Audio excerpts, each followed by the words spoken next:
people to go, like the former secretary to the government you mentioned. We asked him to go. But if anybody... But the question is, after asking him to go, how come he hasn't been prosecuted? Which is what Nigerians are wondering. If there was a strong enough evidence to ask him to go, it means there's an indication that maybe he did something wrong. Why hasn't he been presented before a court and charged with corrupt practices? I think the matter is already before the EFCC, and I believe that, in fact, a directive has been issued regarding all persons who have cases before the EFCC. I'm sure that you will find that each and every person who has an allegation against them and has been duly investigated will be put on trial, without a doubt. Each person. Okay. Let me specifically come to you, because the National Assembly has also raised what they say are concerns about money that was misspent within the presidential unit on the Northeast. You chair that unit, and they say you basically appropriated money without going through due protocol.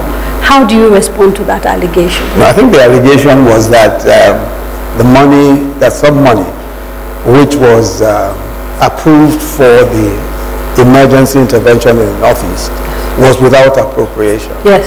But that's not correct at all. And we pointed out very clearly to them that while I was acting president, the sums of money in question were duly appropriated. As a matter of fact, if they had looked, and we've shown all the evidence to them, and I do not think that we have since got a reply from them, what we were able to show them was very clearly this. The CBN, that's the Central Bank of Nigeria, controls the strategic reserves, agricultural strategic reserves. They are the ones who raised a memo to me saying specifically what was required for the Northeast intervention and where the funds will be taken from. The funds were taken from what is called a rice levy, which is a duly appropriated fund. And after that, I then approved the sum of money, properly appropriated.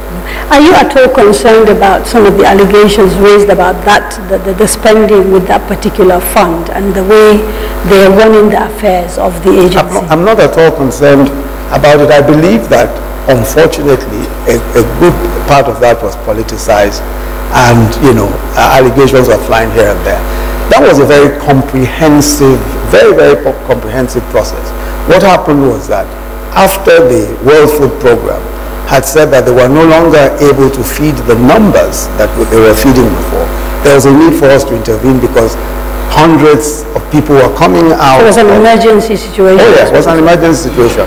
And then what then happened was, we then took a very detailed process. I said it started from the Central Bank and the strategic reserves.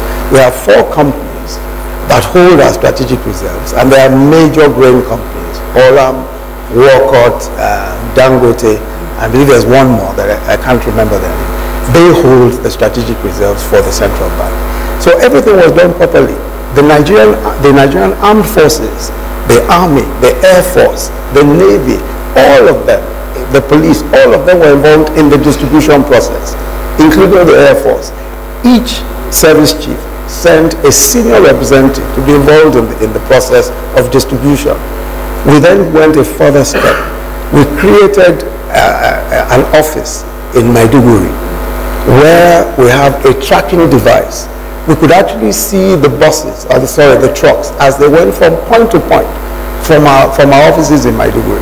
We then included members of the National Assembly from the Northeast Zone to ensure that they were carried along and they understood what. So why do you think the National Assembly would make such a serious allegation? Well, the National Assembly, as you know, I think that what they were saying was, and the reason why they were saying whatever they said, it will be left to them. But I think that as far as we are concerned, we went through the appropriate process and we did the distribution appropriately. But I don't know exactly, if you look at the entire report, the only line of that report where there was any kind of allegation, at least against me, was to say the money was not duly appropriated by the National Assembly.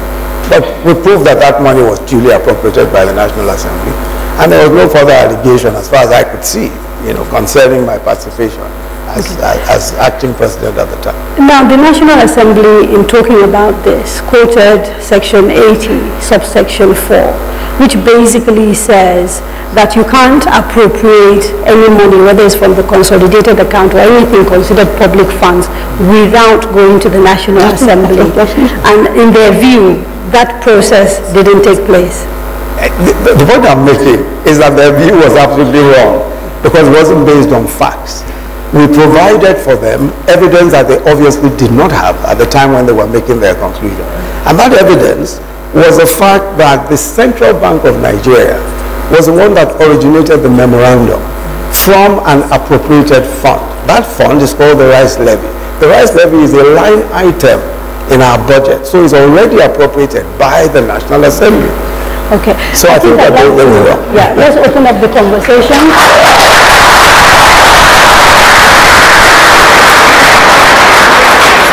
Obviously, this is a town hall. I don't want to dominate it. I want to give people an opportunity to ask questions. So there are 2 mics, and we'll call maybe 2-3 people. Please introduce yourself, ask your question, go back and sit down, and then we'll come back to Mr.